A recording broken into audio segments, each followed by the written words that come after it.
Hey guys, welcome to the Tires Series 7. Today I'm reviewing this, which is the Marvel Legends Internal Series Makkari. Makkari, I think I'm pronouncing that right.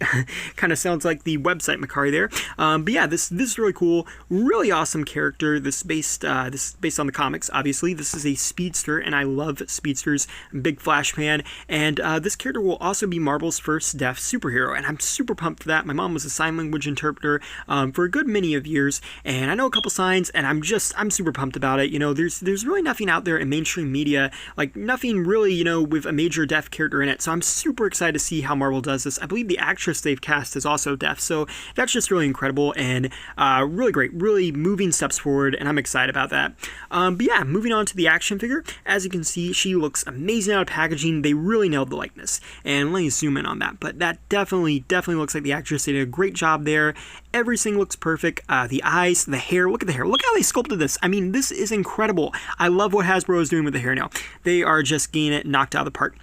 And the armor detailing is cool. It's like the other internals, but it's also got that red and silver. And I believe their take on Makkari is going to be a little bit different from the comic book version, actually a good bit different. But I love that they're keeping the classic color scheme there with the red and silver. I think that looks pretty cool.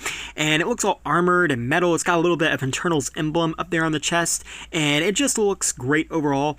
And I also love this. They sculpted her with the I love you sign. In American Sign Language, this means I love you. And obviously, a lot of Marvel fans are going to be like wondering why she's doing the Spider-Man whipping pose, but that is a reference to an actual sign in American Sign Language. And I think that is crazy and incredible that they included that. And you know, that's what I love about Hasbro. They've been going the extra mile lately. I mean, they don't have to, but I think that's really cool that they included that.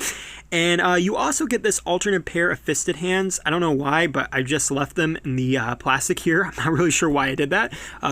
But yeah, they're in there, and you can use those if you want the character to fight and stuff, which, I mean, obviously, you probably will. I'm probably going to leave these hands on because I like these, but it's up to however you want to do that.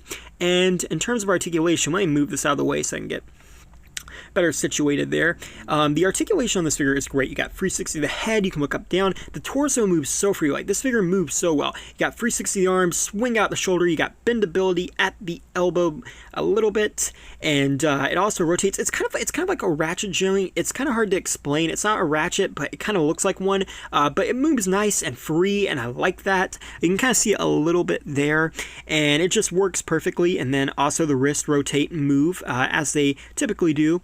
And then, you know, with speedsters, you just want to be able to pose them. The legs are perfect. Legs forwards, backwards, sideways, out, and then there's double jointed knees, and that's what you really need for a speedster figure.